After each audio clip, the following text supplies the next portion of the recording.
Thank you for asking me to come over here and introduce the members of the panel number 2. This is one of the best conferences, best symposia that we have at Central Michigan University as far as I am concerned. 20 years ago, at a university, I think it was 3 universities ago, I was running a school of environmental science, engineering, and policy. And this is one of the few symposia that you will find anywhere that brings together people from all of the disciplines, and especially the policymakers.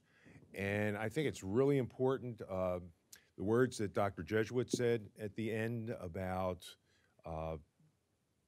voting, but also about trying to get some experience with the legislators in DC. It's one of the more powerful things that we can do as scientists, as engineers, as students and as faculty, is to educate our legislators as to what are the important problems and how we view those important problems from a data-informed background. So with that, I will introduce our speakers. The first speaker, and I think I've got them going from the left to the right, is Dr. Marchello Graziano. And Marcello is an assistant professor in the Institute for Great Lakes Research and the Department of Geography and Environmental Studies here at Central Michigan University. Marcello is an economic geographer with a specialization in regional economics and energy geography. His most recent work on the Great Lakes investigates the sizes of the region's blue economy and links it to issues of social and ecological sustainability. To his right is Dr. Derrick Learman. He is an associate professor in the Institute for Great Lakes Research and the Department of Biology at Central Michigan University. He serves as director of the Earth and Ecosystem Science Ph.D. program. His field of research is environmental microbiology, and he is the principal investigator of the NSF-funded CMU Great Lakes Research Experience for undergraduates. To his right is Dr. Daelyn Woolnough, and she is,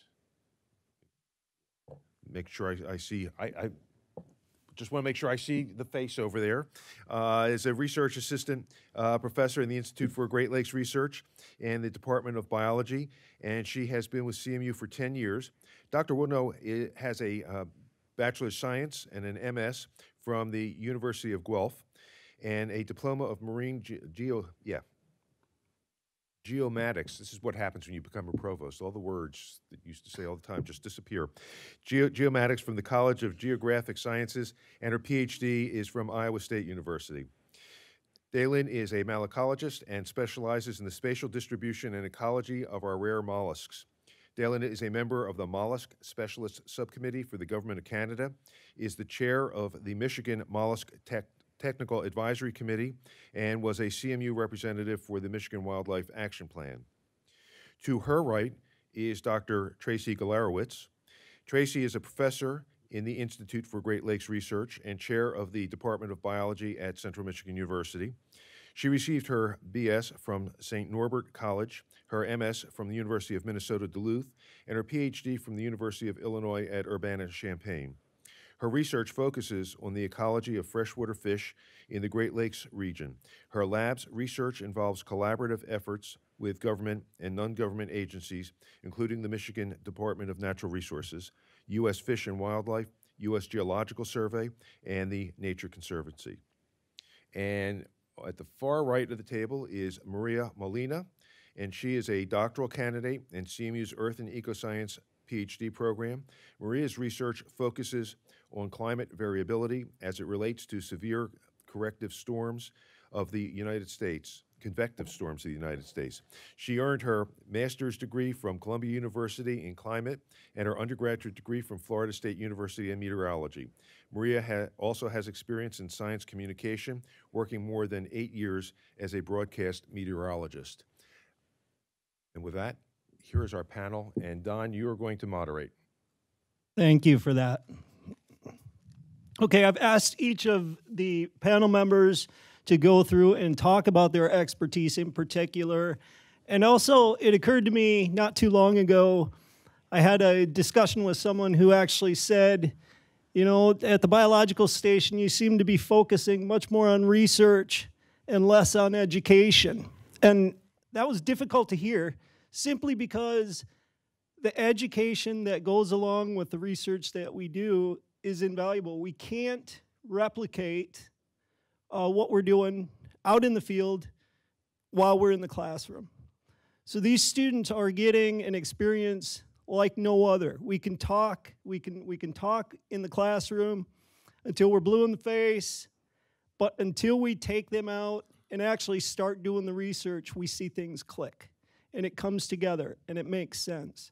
So I've asked each of the panel members to briefly, about 5 minutes each, discuss their expertise, and at the same time, talk a little bit about how education plays in, the role of the research in teaching students.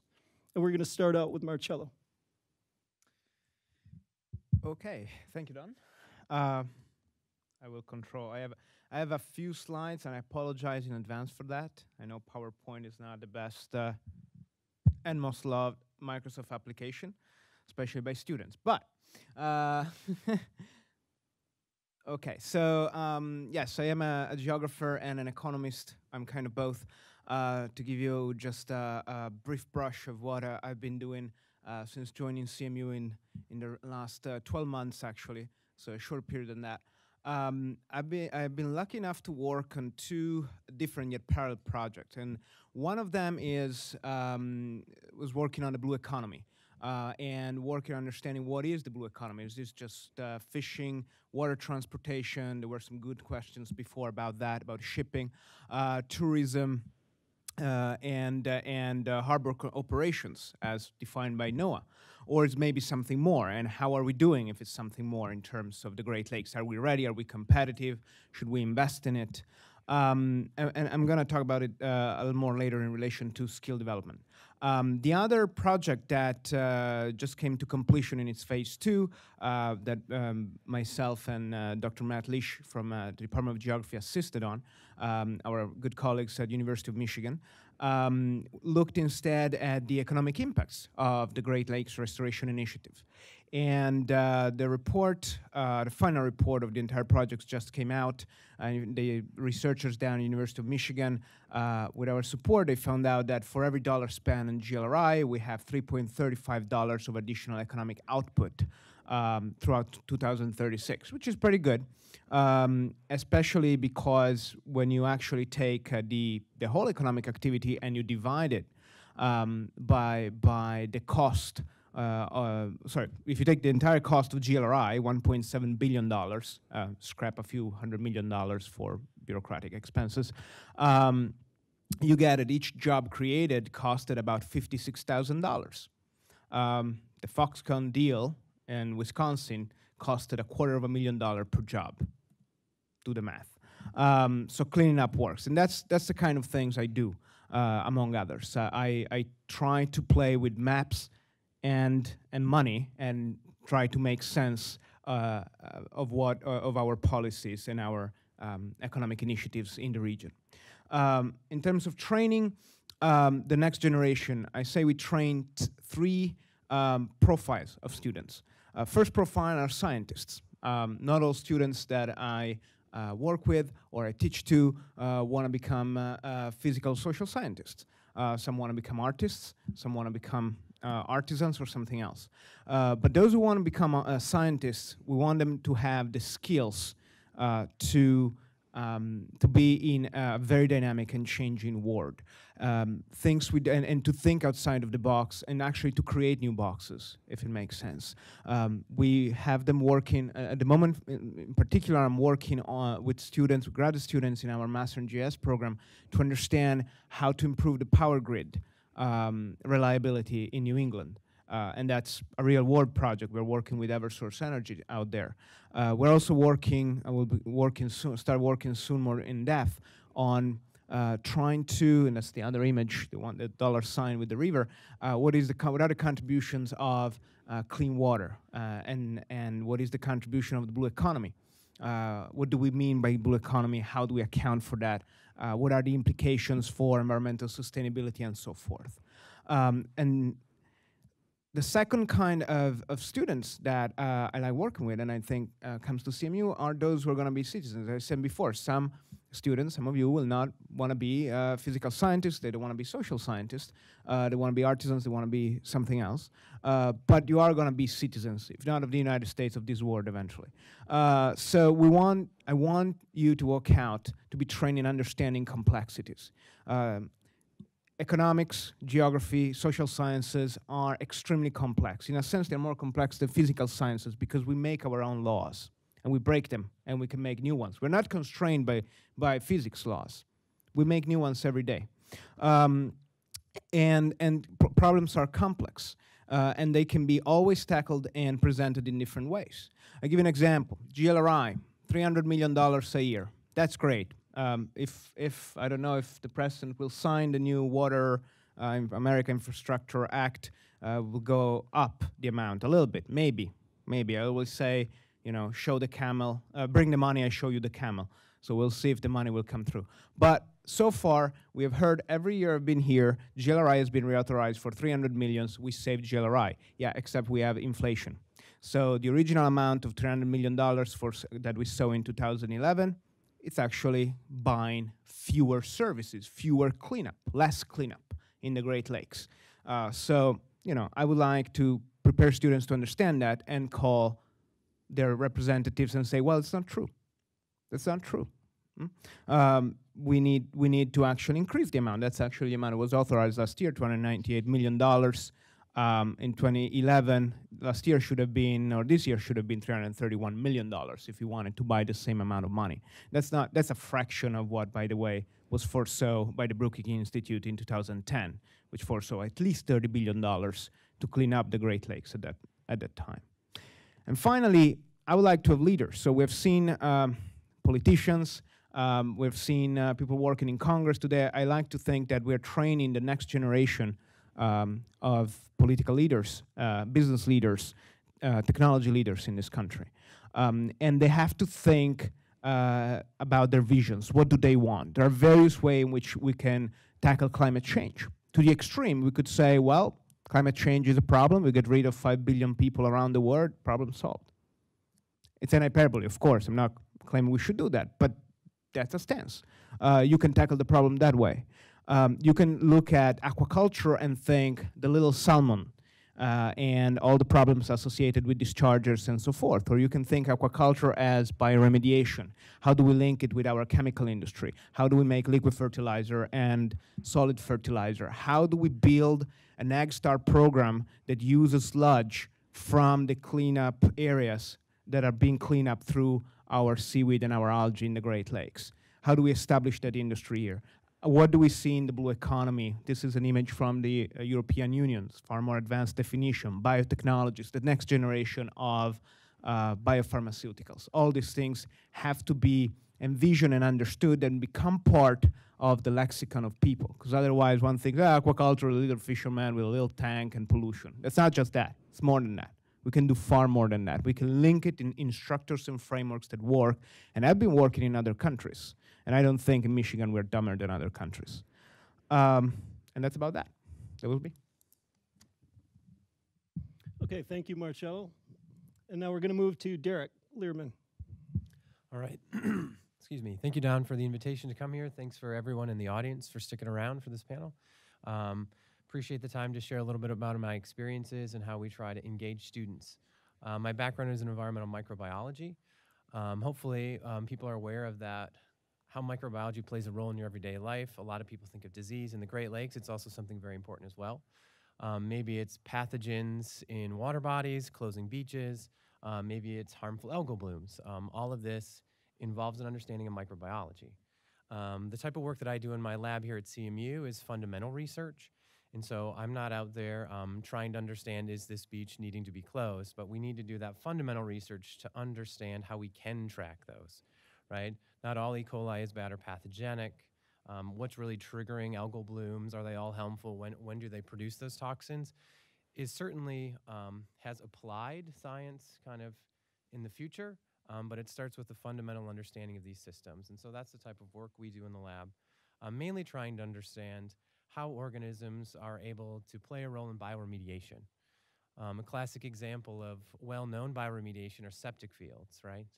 Human waste goes out in the environment, in the groundwater, microbes, sediment, water flow, all helps clean it up, remove nutrients, decrease pathogen loads. And so work in our lab is trying to understand how are microbes able to deal with heavy metals? How are microbes able to break down organic contaminants? All of this hopefully leading to a greater understanding and ability to then put these towards applied solutions. So in the classroom and also in the lab, we really push a lot of understanding of students trying to understand microbiology, ecology, statistics, bioinformatics, genomics. The other thing, whether or not it's in the classroom or the laboratory, is we also try to emphasize the importance of communication. And so it was an opportunity that I had as an undergrad here at CMU to do undergraduate research, as well as also, like the last panel mentioned, trying to get involved. And so I actually even had a internship in DC, really showing me the importance of how science is communicated.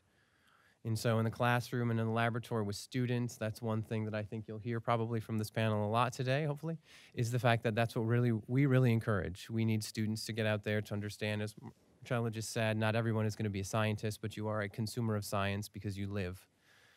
And so the more society really understands scientific literacy, the more scientists are better able to communicate data and complexity. I think that's a huge benefit. The other thing that we're doing specifically here at CMU is also, as Don mentioned, we have recently just got funded a research experience for undergraduate program. It's a program that invites 8 students up to the biological station for 10 weeks. They get a paid stipend, they get free room and board, and they get a research experience. It includes Dr. Woolnough, Dr. Galarowicz, Dr. Pangle, Dr. Mahan, some other folks in the Institute of Great Lakes Research. And yes, they're going to be trained in freshwater ecology, and they're going to get data analysis skills, but a huge portion of that is how do we communicate science? How do we understand people's perspectives and other groups? And I think some of my other panel members are going to speak to that as well. And so with that, I'll leave it there, and I thank you for the opportunity to speak. Thank you, Deric. Daelyn? Am I just going to say next slide? Okay, perfect. Thank you for this opportunity to talk to you today. We have a unique opportunity in my lab when we have an audience like this to tell you and for you to learn something. So we're on the science panel, so you might learn something during my hopefully 5 minutes. I'm in the biology department, and when I was thinking about this, I was really thinking about, what do we do in my lab? And we really support research and collecting data to support clean water, which also therefore supports biodiversity. So if you like lots of fish and you like clean water, my lab has, hopefully, I like to think, something to do with it because we do a lot of applied research. Next slide.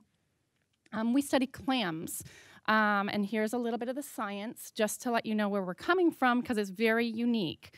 Clams can also be called mussels, but there are males and females, and these are the big clams, not the zebra mussels. So on the top right of this picture, you see one of the native larger clams that I study, covered with zebra mussels, or its cousin, the quagga mussel, that actually, as Jordan mentioned earlier, have made Lake Huron clearer, not cleaner. I think that's a really important point to make that I heard here today.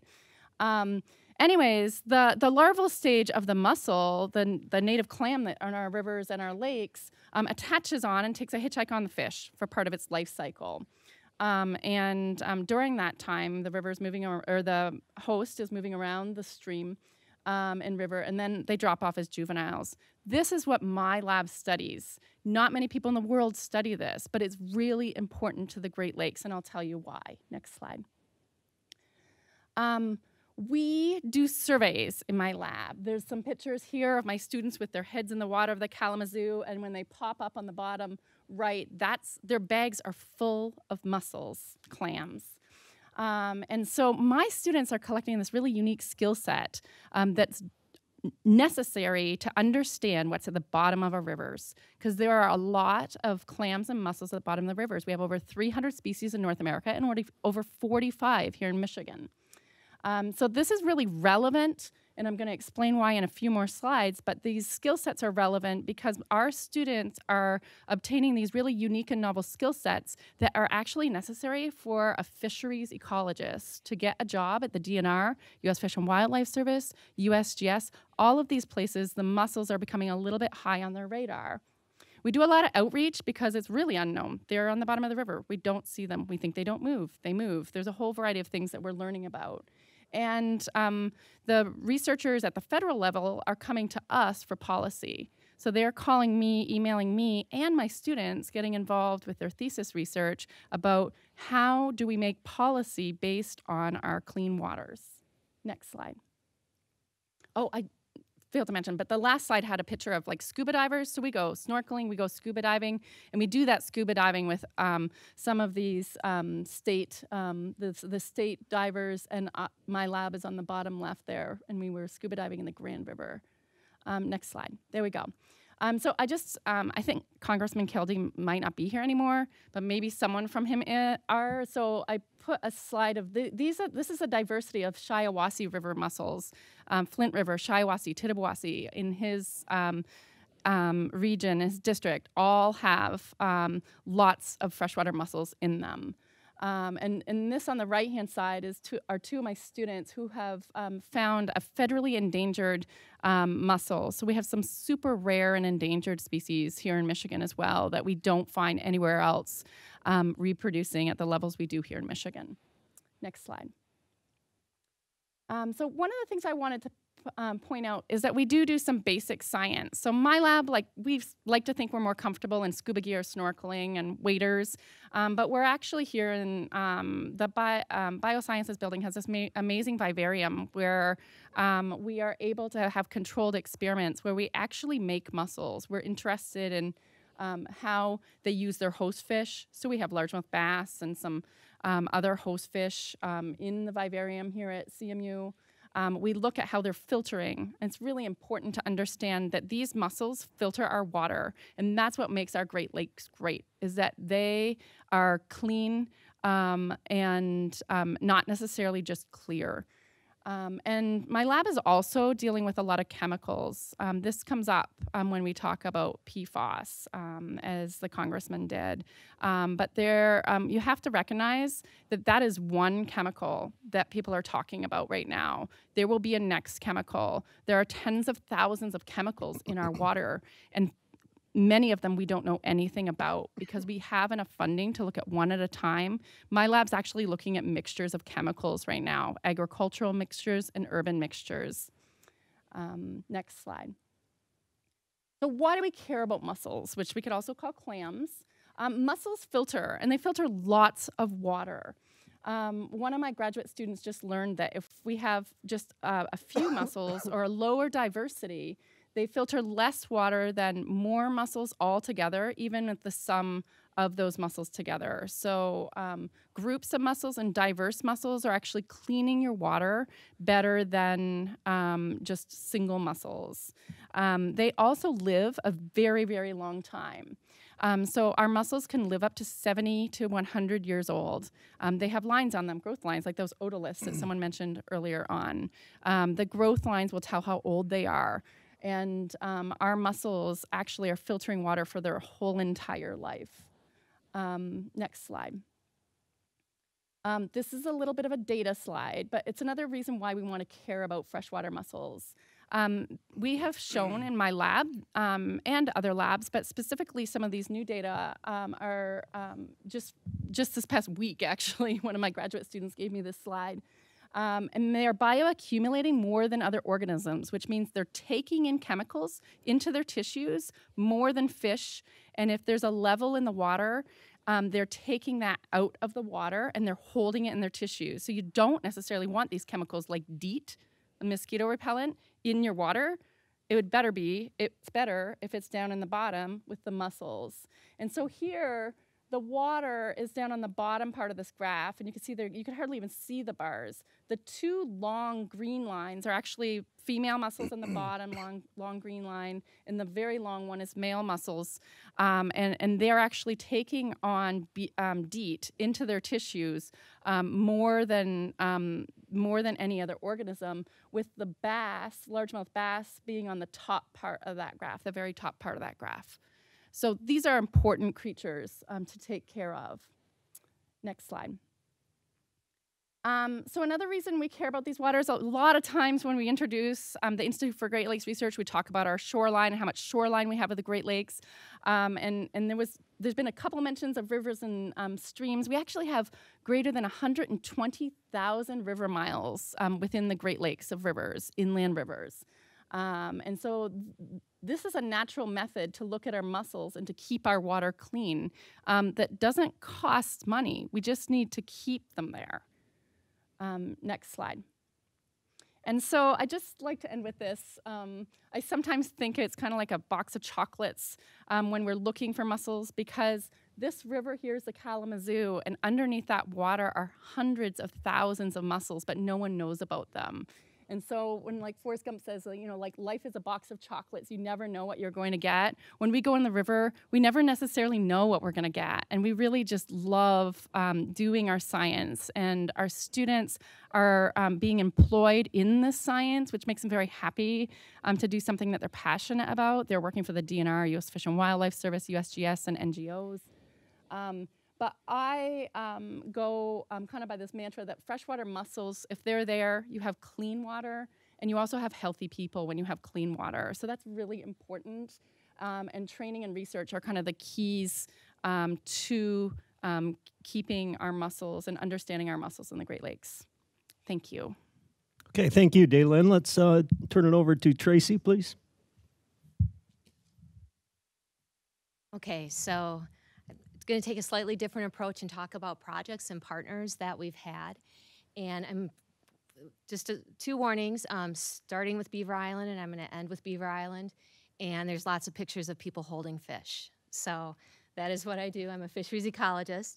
And just some of the projects we've worked on, all these projects involve work with different agencies and different organizations where those biologists at those places we're a team in terms of education for the students and being an advisor. The first one is our longest project that we have, and not just my lab, but this is a project that CMU's been working on since the 1970s, which is studying largemouth bass population dynamics in northern Lake Michigan. And it started at Beaver Island. So the data collection started in the 70s, 80s, and 90s. Before I came here. The project has since expanded where we sample at Wilderness State Park in Grand Traverse Bay. This project is really important in terms of students because the students are able to go out and do things in the field that we can't do in the lab. So we can talk about trap nets and gill nets and fyke nets, and I'm looking at the students in my fish bio class right now. We've talked about those things. But we get to go out with the DNR and actually set these large nets to get really big fish. Jessica, can you go to the next one? So students on this project work every single day on the boat with personnel from the DNR. John is our longest, he is the most consistent member on our bass project. He is a technician from the Charlevoix DNR Fisheries Research Station, where we collect smallmouth bass. We give them a jaw tag, which is the metal ring you see in the lip there. We're collecting biological data. We're estimating population sizes. We're looking at movement. They move a lot. And the data that we collect helps shape regulations for smallmouth bass and also control of predators of smallmouth bass like the double-crested cormorant. Go to the next one. A variety of students have worked on this project over the years, even before since I came to CMU. Students have been trained as fisheries biologists through the Bass Project. And on this slide, we've got, and this is just a small number of the students that have worked on this project, but looking at them, they are university faculty, they are scientists with different agencies, they are teachers in K through 12 systems. The one I want to highlight is in the top slide with the three people. The person on the your left, is Carlos Coronado. Carlos was interested in forestry. He was very clear that he wanted to be a forester. We didn't have a forestry project for him to work on, and so he joined my lab, and he spent a couple of summers and academic years in my lab just learning about how to do science and asking basic questions and then applying it. The great news is Carlos is a forester for the city of Detroit. So he took those skills that he got, not through a fisheries project, but then used those for graduate school and then on to his dream job. So a couple other projects that we have long-term. One is looking at control of invasive species. We've heard a lot about invasive species this morning from all the speakers. We specifically focus on round goby and rusty crayfish in northern Lake Michigan, and we're looking at the impact that these invasive species have on native fish. What we're really interested in are the reefs that native fish like lake trout and lake whitefish and Cisco spawn on. Those eggs sit there in the reefs. We're looking at not eradicating, but reducing the number of the invasive species after those eggs are laid. So we've had a number of students involved in this project. So in the corner, you see one of our sampling gears that we use for eggs, and we've got some eggs placed there after spawning. And we've got rusty crayfish, round goby, and then a graduate student that's out sampling for these invasive species. Along with this project, we're not only interested in controlling the invasive species, but also restoring the habitat at those same reef sites. So, I haven't mentioned the partners on these. So the first one is DNR. These projects involve DNR, Fish and Wildlife Service, the Nature Conservancy, and Smith Root, which is a electrofishing company. So we've also restored habitat on these reefs where we actually went in and added cobble and went from a very degraded site, which you see on top, to a site that is ideal habitat for spawning. So we, in the bottom you see the cobble being added, and then you see just a couple months later, we've got lake trout moving in to spawn on that exact same spot. And the students that have worked on this project have gained so much experience, not just doing the field work, which is really important, but thinking about bigger questions. What does their undergraduate project or what does their master's project mean in the bigger picture, especially when we're talking about Great Lakes, thinking about GLRI funding, how does this all work together? So just to highlight a couple of the students here, Krista, who's the one with the yellow flippers on, about to go into Lake Michigan there. Krista was from Arizona. She wanted to work on invasive species.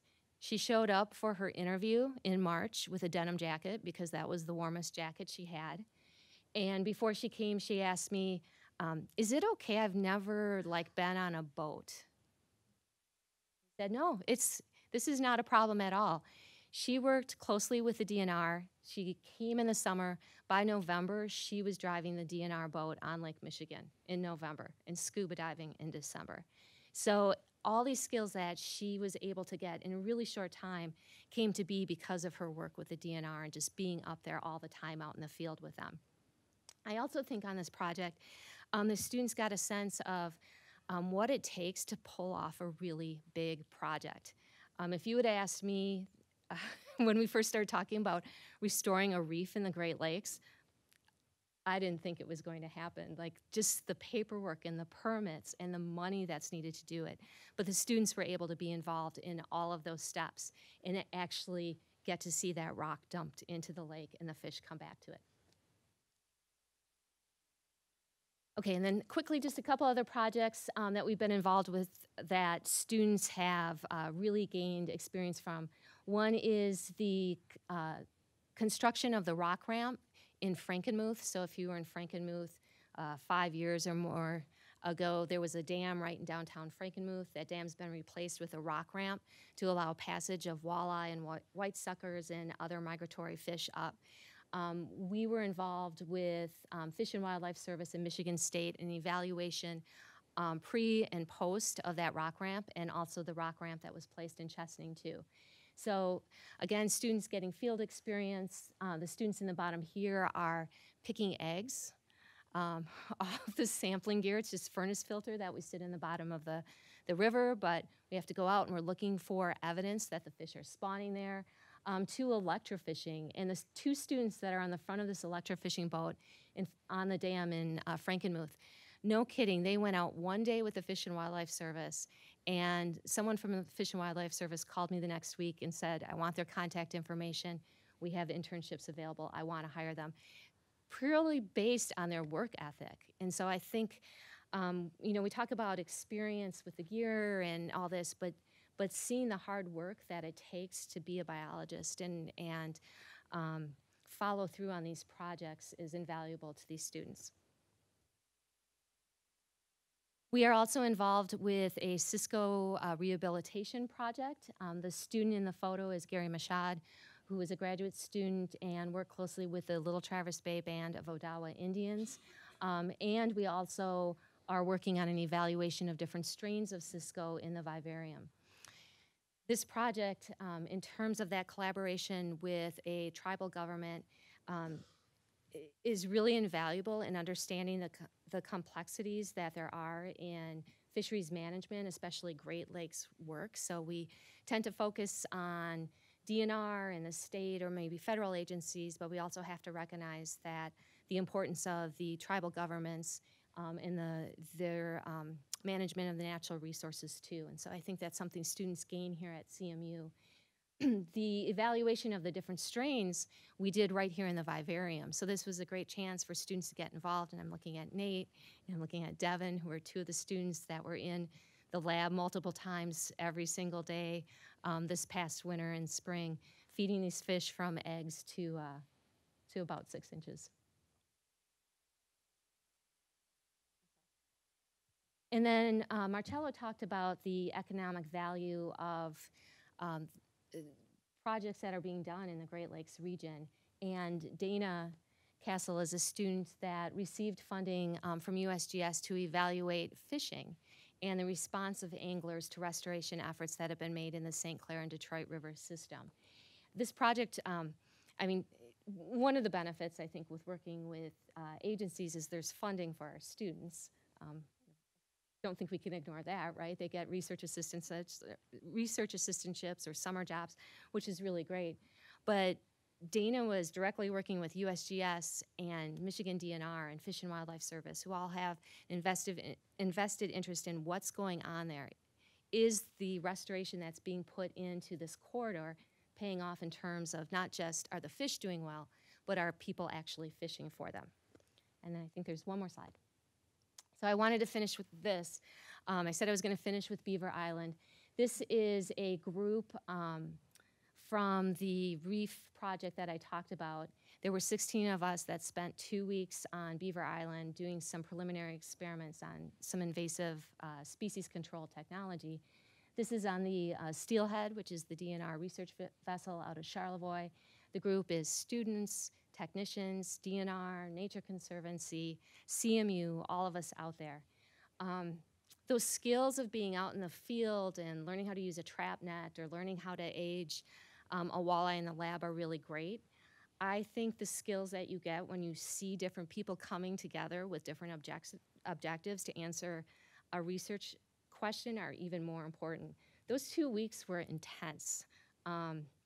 Things worked, things didn't work. I'm looking at Don because we were up there a long time, isolated together.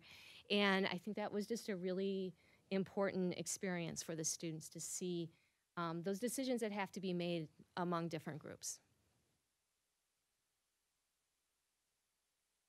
Okay, thank you, Tracy. Now we'll go to Maria. Hi, everyone. My name is Maria Molina, and I'm currently a PhD candidate in the Earth and Ecosystem Science program. And my research focuses on the climate variability of severe convective storms across the United States. But before I get into some of my research, I can give you some background on myself and perhaps explain how a former broadcast meteorologist ended up sitting on a panel regarding Great Lakes research. I grew up in South Florida, and my interest in weather started when I was 5 years old, and Hurricane Andrew hit my hometown and caused a lot of devastation. And I decided at that time that it was very important for me to pursue a career in communication of weather events. I wanted to communicate with the public and let them know that there was a dangerous weather event upcoming. And so I pursued my undergraduate degree at Florida State University in meteorology, and a few years after that, I earned a position in broadcast meteorology at the Fox News Channel, and I worked there for several years, and I noticed year after year that there continued to be records being broken in weather events. And a lot of my coworkers would express certain opinions against climate change that were quite strong and spoke on this with authority. So I decided at that time that it was important for me to learn more about climate change and what really are the impacts. And so I pursued a master's degree at Columbia University in climate. And at that time, I met my advisor who works here now at Central Michigan, and I started working on this project with severe convective storms. An event that really drew me into severe storms and research was the April 2011 tornado outbreak that occurred in the eastern United States. It produced more than 300 fatalities, billions of dollars in damage, and there were well over 300 injuries, of course, as well associated with that tornado outbreak. So now, again, my research focuses on severe convective storm climate variability and understanding what some of those drivers are, and that's really why I am here. My interest also in pursuing a degree here at Central Michigan is in the ES program is because it's a very research-intensive program. It's a very small program as well that allows me a lot of access to faculty here. And it's also interdisciplinary. I did not know much about Great Lakes research. When I thought about the Great Lakes, I mainly thought about lake effect snow. That was my field of expertise. And learning about invasive species, learning about the research ongoing, about hypoxia, about algae blooms. These are all things that I did not have much expertise in. And with the importance of science communication, as we continue on our careers, whether we pursue research or policy or become broadcasters, it's really important that we have a general idea of all of these different disciplines in science and how they relate to our everyday lives and their importance, and that we communicate this. So I'll tell you a little more about my research now and some of the opportunities I have had in EES. In my first year here, the EES program funded an opportunity for me to do a week-long training at NOAA headquarters. This was, it's just outside of Washington, D.C. in College Park, Maryland. And this was a week-long training to use a model called high split. And so I'm using this model in a novel way where I track air parcels from severe convective storms that occurred in the past that produced tornado events. And something that we, till this day, did not know was where did moisture come from for severe convective storms. And this is a very important thing to know because storms depend on moisture to form. And we really need to know where that moisture is evaporating from that contributes to their occurrence for a number of reasons. We need a climate-based state if we're going to explore how climate change is affecting these storms in the future. So using this model, I learned that moisture doesn't only evaporate from the Gulf of Mexico region, which is what operational forecasters and researchers generally have agreed, but that moisture can originate from many areas beyond the Gulf of Mexico, from the Western Caribbean Sea, from the North Atlantic Ocean, and this, of course, presents implications for climate change if sea surface temperatures are rising. So again, right now I'm focusing on our current climate, understanding how it varies on a year-to-year basis. Why are some years so much more active in terms of tornado activity than others, and then in the future, hopefully explore how that is changing in a future warming scenario. Thank you, Maria. Before I open it up for questions, I have a question I'd like you all to address, but we'll start with Maria because of the topic. How do you communicate with people that basically just deny the science? Yeah, so communicating with climate change, I guess we'll say deniers, it's very challenging. And the approach that I have taken so far is to be very patient and not be condescending.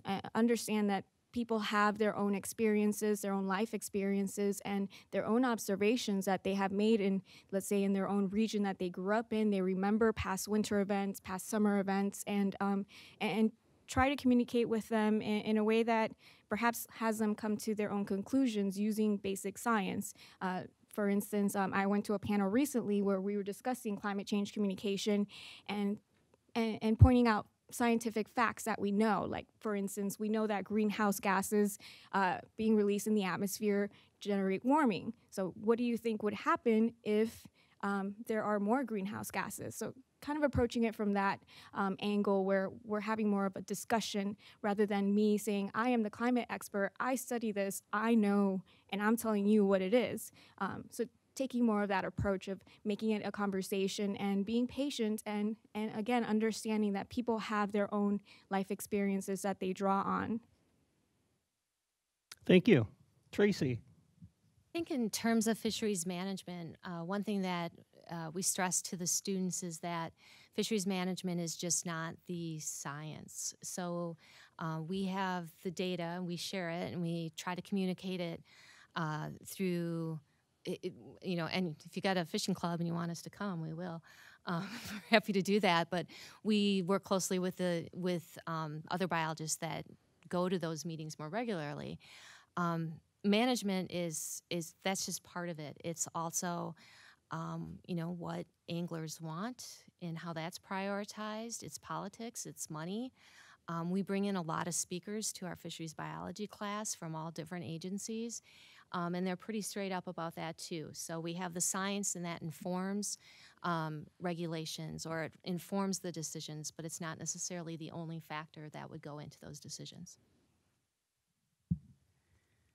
I like this question because my lab actually deals with this fairly directly. We've done some work in the vivarium where we've looked at the filtering capacity of mussels, and if based on the International Panel for Climate Change's prediction of 1.5 degrees Celsius, how would that affect filtering? And we find that they it's variable, and they may filter less or they may filter more. And what that means is things will change. And I think that's important for us as researchers to get those data out in the peer-reviewed, but that doesn't help the normal average person about climate change and when they bring that up. And so I like to use, especially when I'm working with federal researchers, the word climate change a lot at a meeting yesterday in East Lansing at the U.S. Fish and Wildlife Service.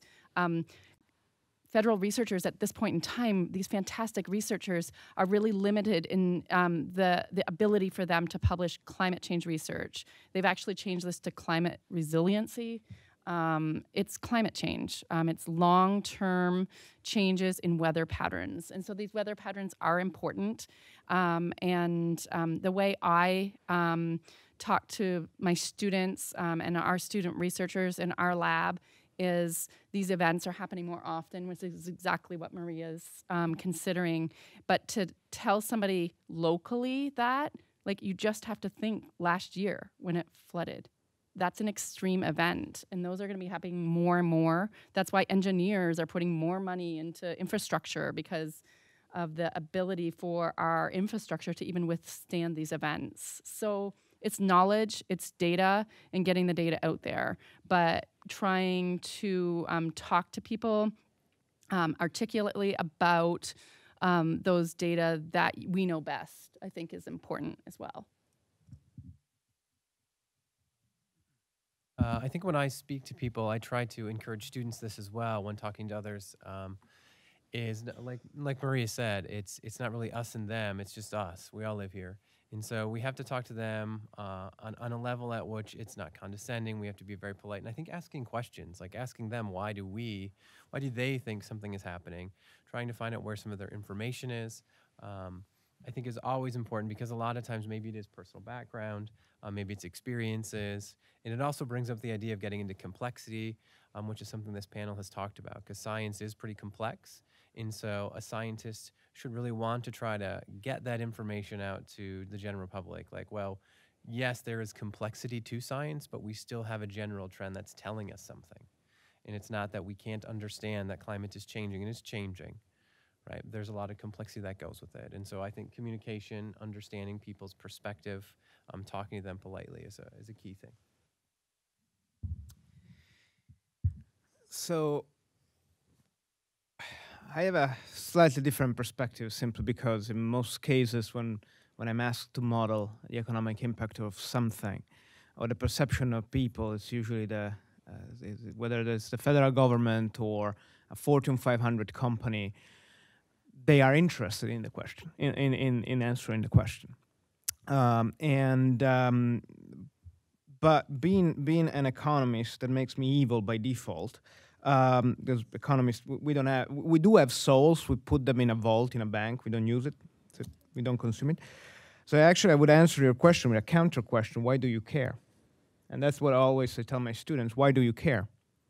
Why do you care to convince someone who doesn't believe in climate change? Answer that question first. Is it important for you to convince that person, or is that person such a tiny minority that you can proceed, you can have policies passed, ignoring them, and eventually they will conform? Don't worry, they will conform. History tells us so. People conforms. You shape your own paradigms. That's the beauty of social sciences. We shape our own laws.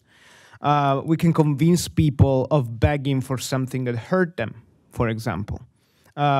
It's fantastic. It's extremely powerful.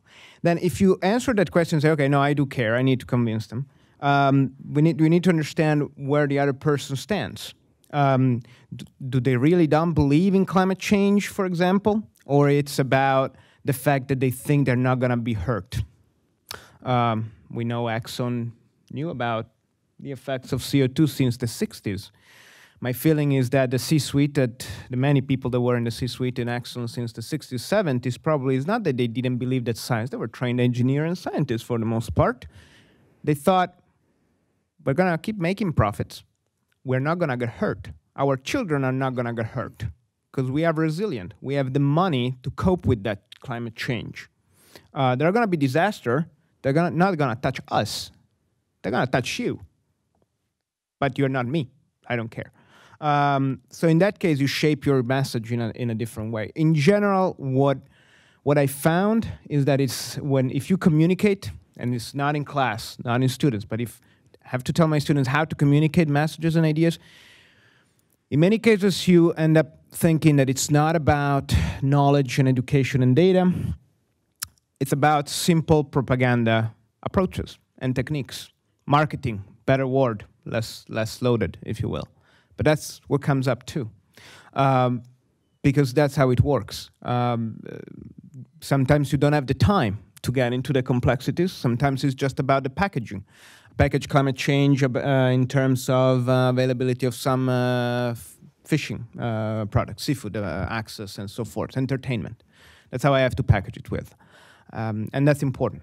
And then last element, of course, if you have instead to communicate in through a reports or a presentation where you're presenting in front of your funding agency or companies and so forth, you have to follow, and you hope they believe in, since they're paying the bills. So, but you focus on the elements that are important to them, and that doesn't mean excluding the sciences. You can focus on job creation if that's the focus. You can focus on national security and so forth. So switching the focus and shaping it can actually bring the conversation in a field where you can both have sharing interest. But ask the first question first. Why do I care? All right, thank you. Allie, you could grab a mic from up here and we can open up for questions.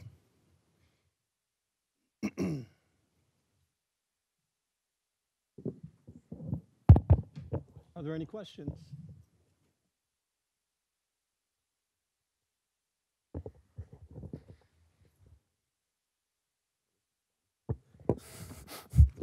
Okay, hopefully this works.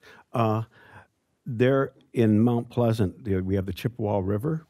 Up at the northeast part of town, there is a injection well for residue and stuff from oil drilling that has known carcinogens in it, and that's less than 1,000 foot from the Chippewa. We have a place north on Pickard, which is eventually going to be condemned and fenced off because it's so polluted, and that's within a stone's throw of the Chippewa River. Does CMU monitor the river and study the river to see what's in that? because, I'm sure there are many people in this room who swim in that river. You may have children that swim in the river. I have grandchildren that swim in the river. So not only for the science of what we're exposing ourselves to, but just for simple self-preservation. Does CMU study the river, and what can it tell? I know Alma College has studied theirs and their river to a point, and they found some terrible things about the E. coli in there. I think their study said that it would be there's enough pollution going in, probably from the farms, that would be the same as a city of 750,000 people just dumping their sewage into the Pine. So, do you study the Chippewa, and what do you find out? Go ahead, Daelyn. I'll try to answer that question as best I can because my lab actually does study the Chippewa River. We study the Chippewa River. We compare the Chippewa River with the Pine River. So we study the Pine River. We study the north branch of the Chippewa, which we've heard in the news has a lot of E. coli. I see some colleagues of mine smiling out in the audience because they're from the Saginaw Chippewa tribe. We're very, very lucky to have the Saginaw Chippewa tribe. Their environmental unit actually does collect data, consistent data and reproducible data on the Chippewa River water quality. All of their data has been very, very useful when it comes to points in time like you've just mentioned, when things are being discovered or noticed. It's really important to understand that our river is highly variable. There are times when we should not be tubing in the water, when people are tubing in the water. There are times when I'm not going to let my 6-year-old swim in the Chippewa River. But it's a natural resource that we've been talking. We do have a group organized by the Saginaw Chippewa tribe that meets 4 times a year. And there are some really great, that's just one group that I've mentioned, but great organizations kind of around the table that are talking about how to make the Chippewa better and how to make sure that some of the issues within the Chippewa are prioritized for our decision makers. When you talk about PFAS in our watershed, the DEQ is starting a systematic collection of water across the state. In Isabella County, my understanding is this week or next week, they'll be collecting water about, considering that PFAS issue that we've heard across the state. And we publish those data, and when we publish those data, it gets noticed. And so sometimes a little bit of a delay from when the research happens to when you hear about it in the news. Did you want to? Okay. Are there any other questions? I think we have time for one quick question.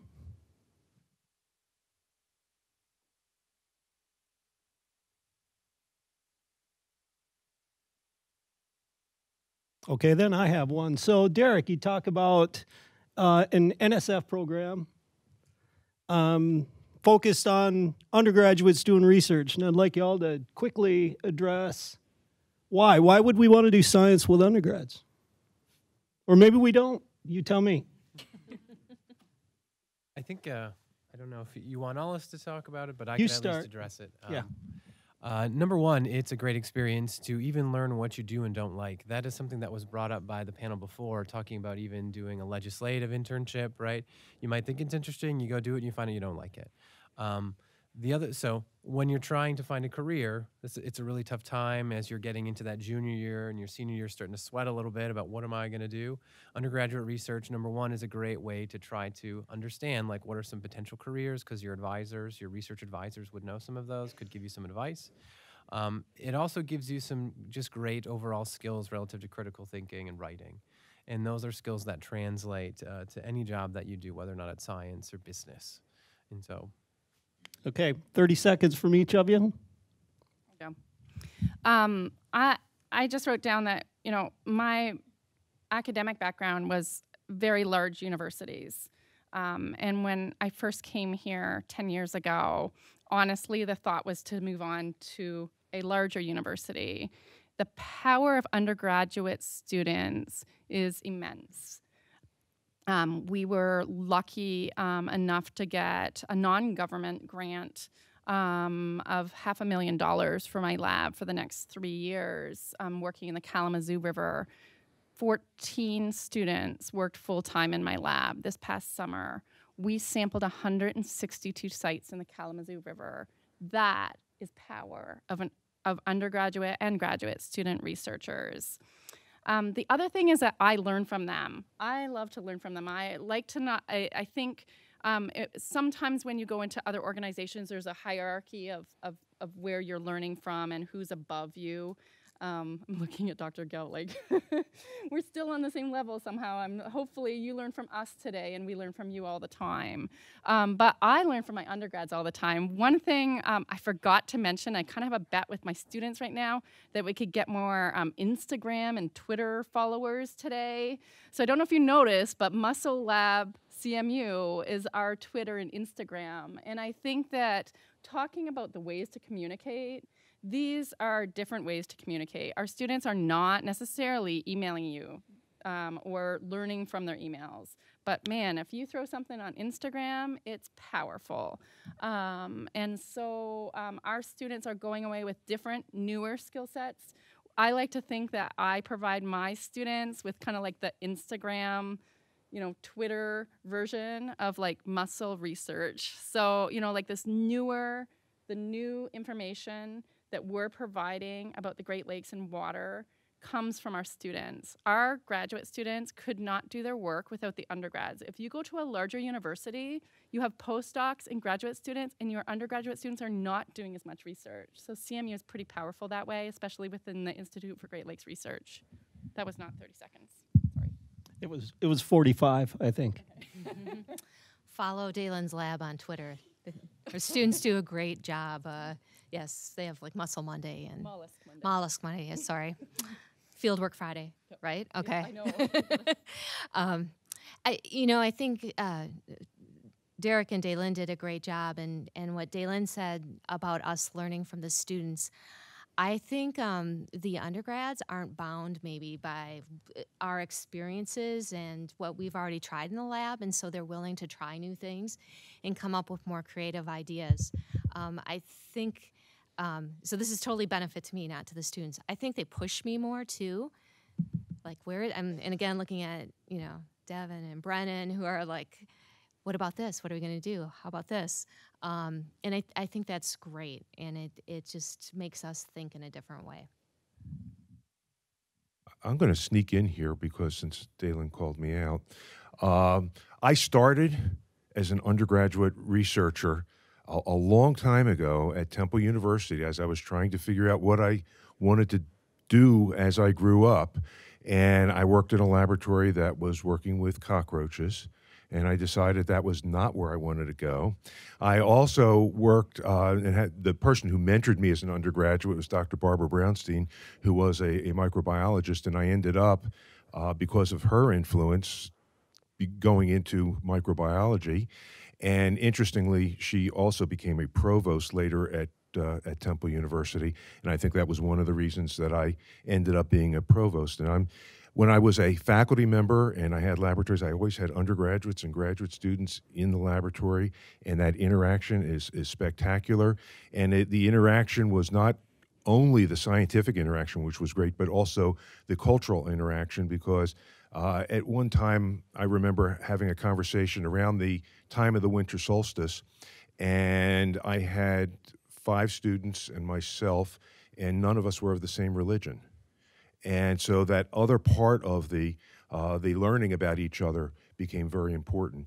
But I also like to say that the progression continues because I have talked to a number of us, and I'm looking at Tracy, who have done at least a little bit of administration. And there's a natural progression, and I like to entice people over to what I refer to as the dark side, because there are a lot of things that you can do as a scientist who moves into administration, and a lot of impact that you can have that's a very positive impact. So it is a total progression, and it's a fascinating one to watch. I was listening to Maria, and I will have to tell you that the person who hired me, the first dean who hired me at Drexel, was Dr. Francis Davis. And Dr. Francis Davis was the weatherman on Channel 6 in Philadelphia when I was growing up. And it was one of those wonderful things to see how he transitioned from being a weatherman on TV to being an atmospheric physicist, and was really important in setting the stage for a number of students that ended up starting AccuWeather. And so it is this whole progression that we go through. And I think it's one of the more fascinating things about being a scientist. Thank you for that. Okay, 30 seconds, Maria. I guess I want to comment on when we started the panel, there was mention that someone had said something about that there was more research than education taking place, and I feel like they're not two different ideas. Throughout my research, as when I was an undergraduate or even a graduate student, I have learned so much, and I have learned how to learn. For instance, this morning I decided to pop in a few lines of code with a data set that I had so that I could tell you that Michigan sees on average 15 tornadoes per year. And I think I forgot to tell you this during my 5-minute speech monologue. But anyway, the ability to learn these skills so that we can continue to learn as we exit our with our degrees is very important. Yeah, and I guess I'll advocate for programming, very important. Okay. Thank you, Marcello. Try to be quick. I'm timing you, Marcello. I'm Italian and I'm in academia, so that's, no. Very briefly, why is it important for undergraduates to be in science? Well, science is a method, first and foremost. I mentioned before, social scientists, physical scientists, you can be both at the same time. But it's because it's an approach, and because studying sciences or whatever field, subfield of sciences will give you a set of methodologies that you can apply however you want. And that's extremely important. It was important for me. My methods are rooted in mathematics and statistics, fundamentally. I also now interview people. I talk to people, for God's sake. They let me talk to people, which is terrible. But those are methodologies that you can reapply in anything you want. If you have a strong background, and I always tell my students, don't necessarily pick your major, but pick your vision. What do you want to do? Try. As was said before, try. You may not like it in various ways. But if you have a vision for yourself, start early. There's not by mistake that engineering, School of Engineering, they don't allow you much wiggle room. You need to pick first. You need to pick fast, because you need to build your skill and your methods. And once you have them, you can apply them however you want, from fishes to oil and gas transportation, one of the projects I worked first when I moved here in the Great Lakes. And it works wonder, but it allows you to do that if you have a strong scientific background. Thank you. All right, thank you. Hey, I want to thank everyone for coming today. Thank you all, and please help me thank the panelists.